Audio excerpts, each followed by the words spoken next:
Out of Order Gun Rights Podcast, episode 106. Hey everybody, this is Brett Grayson of Tactical Pay Radio, reminding you that the podcast you're listening to is a proud member of the Self-Defense Radio Network. Check out all the great content at selfdefenseradio.net. Welcome to the Out of Order Podcast, your window into the firearms community, exploring those shaping the future of our rights and protecting our lifestyle, laws, legal cases, activism, and self-defense in a candid and honest podcast for our brothers and sisters in arms. Here's your host, James Kalita.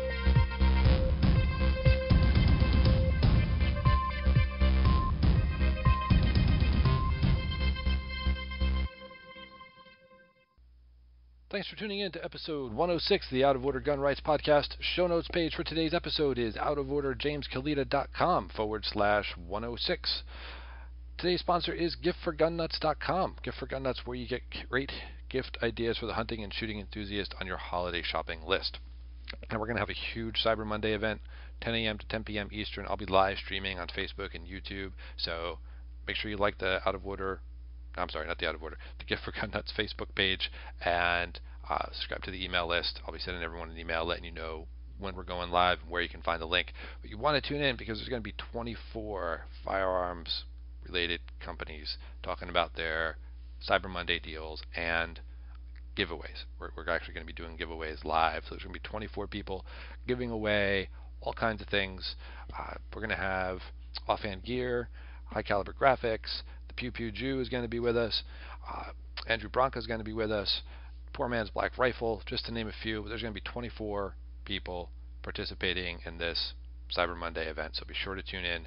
And I'm giving away a Henry rifle. So when you head over to giftforgunnuts.com, enter your email, you'll get a chance to win a Henry rifle. And there's so many different ways to win. So you get entries for liking the Facebook page, for following us on Twitter, for inviting your friends to participate in the contests. How nice is that, right?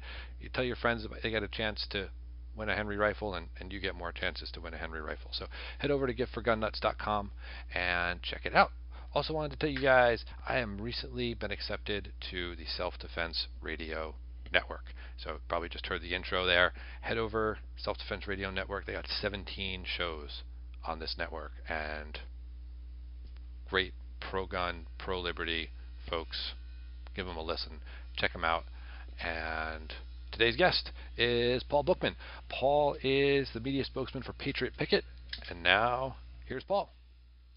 Paul Brockman, welcome to the show. Hey, thanks for being here. Or for letting me on the show, yeah. Oh, yeah. So you're the media spokesperson for the Patriot Picket. Would you tell us a little about that organization? Sure, absolutely. The Patriot Picket was founded by a very good friend of mine named Jeff Hulbert and his brother Kevin in 2016. And basically, Jeff was fed up with the constant gun control that was being introduced every legislative session by the Maryland General Assembly, and he decided to not play nice anymore. We're tired of testifying and having our testimony not mean a thing, and to the Democrats in the House and the Senate. So he decided to create a group that would just do an old-fashioned picket line with hand-painted signs that called out the various gun control bills that were being proposed over the years. And during the legislative session in Annapolis, every Monday night, the legislators leave from their respective House and Senate office buildings, and they actually have to cross the street in Annapolis and go across the street into the State House. And so we're able to actually kind of get in their faces with these signs and have some interaction and some dialogue with them. And it's been very effective. Oh, that's excellent. And how long have you guys been doing this? We started up for the legislative session that started in January of 2016, and we've been doing it ever since. Oh. And since then, we've actually branched out. We had so much fun doing that in Annapolis that we said we need to take our sign show on the road. And so we went to the Democratic National Convention up in Philadelphia in July of 2016 and had signs that were appropriate for that occasion. That was a little interesting. There were 6 of us, and I don't know if you remember the scene outside the Democratic National Convention. There was a lot of upset Bernie supporters. There were the communists there. There were anarchists, it was just a crazy scene. So we've been to places like that. We go to demonstrations in D.C. quite a bit since we're based right out of Annapolis, Maryland. So going down to D.C. is a quick trip for us. We've been out to the NRA headquarters when they've come under fire from the Women's March, and just recently this past July or August with the Parkland kids had their tour and they set up outside the NRA. We were out there giving the other side. Wow, that is great. And so how, it's interesting that, I grew up in New Jersey and the Democrats don't listen to us up here either. And Right. I talk to people throughout the country and they tell me these great success stories about how they get laws repealed. And I don't want to say it's good to hear, but it's kind of good to hear that I'm not the only one that Democrats don't listen to. So how's turnout been? How has it been getting people to come out and picket with you guys every Monday? It's actually been great. We've had usually there's a core. It's a rotating group. I mean, we don't have any set structure or anything like that. We have our core leadership group, and then we advertise on social media, primarily Facebook, and another local gun forum called Maryland Shooters. That's really, we get the word out there, and that's where a lot of our base comes from.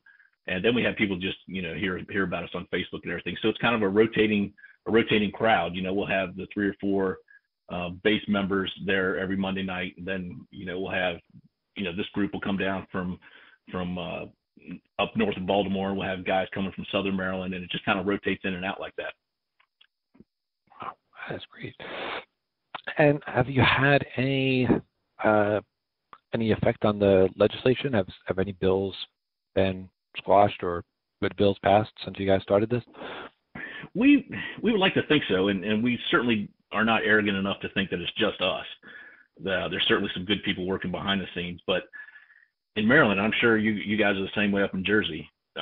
Every legislative session, there's been 30 plus gun control bills introduced, and up until this last session, it had been a clean sweep where none of them had been passed. And we're talking about bills like college campus carry bans for the few that do have carry permits in Maryland, hunting rifle registries, no face-to-face sales of long guns. I don't know, what are some of the other? The no fly, no buy list.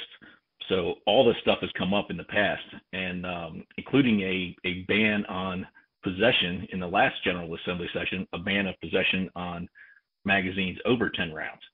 As it is in Maryland after FSA 2013, we can't purchase or transfer magazines, standard capacity magazines that hold over 10 rounds, but we can purchase them from other states. Maryland's a small state. It's easy to go up to Delaware, to Virginia, or Pennsylvania and buy all the standard capacity magazines you need.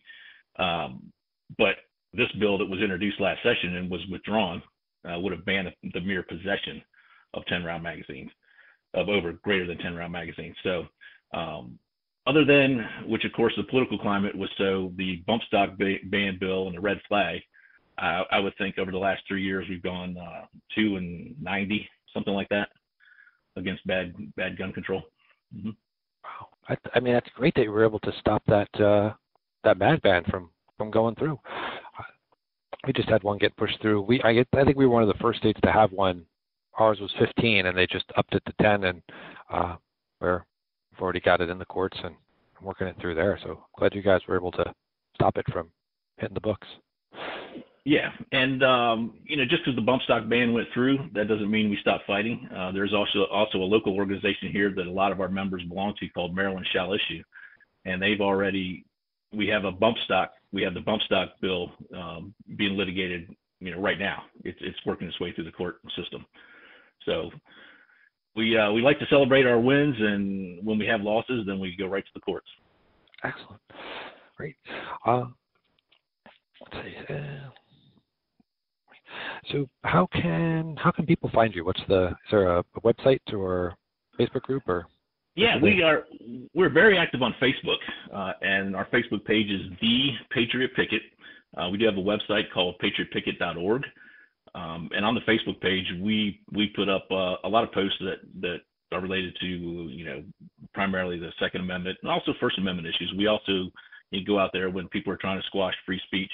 We'll go up there with signs supporting free speech, and and that kind of thing. We post up some live videos. I mean, just this past Saturday, a group of us were down in D.C. for the Walkaway March, and that was just a ton of fun. So we branched out. We traveled.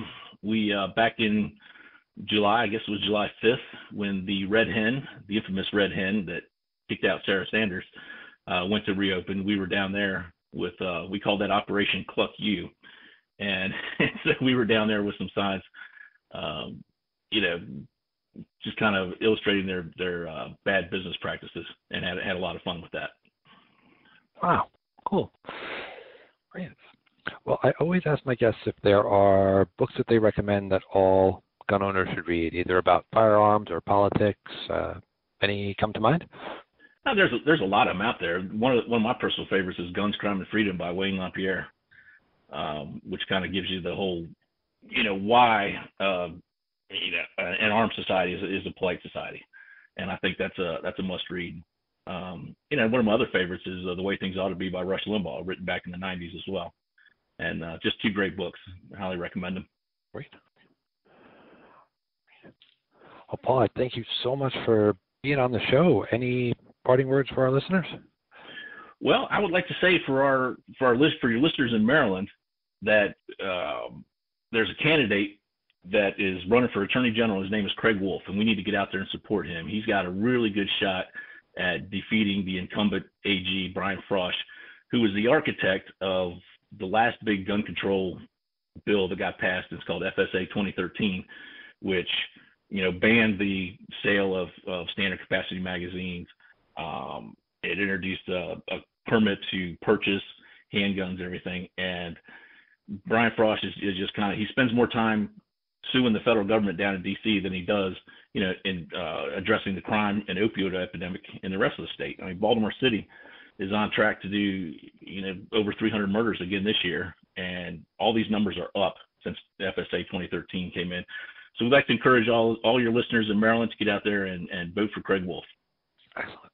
Well, I thank you very much for being on the show. I look forward to talking to you again soon. Absolutely. Anytime. Thanks for having me. All right. Let's turn the microphone off there. Thank you. Excellent interview. Okay. Thanks for tuning in to episode 106 of the Out of Order Gun Rights Podcast. Show notes page for today's episode is outoforderjameskalita.com/106. So please head over to the show notes page. You'll find links to giftforgunnuts.com, to the Self-Defense Radio Network, to our sponsors, and, of course, to the website for Patriot Picket, and links to the books that Paul mentioned. So thanks for tuning in. Remember, Cyber Monday, live stream, and I'm giving away a Henry rifle. So head over to giftforgunnuts.com. This is Out of Order James Kalita. Thanks for listening. We'll see you next time.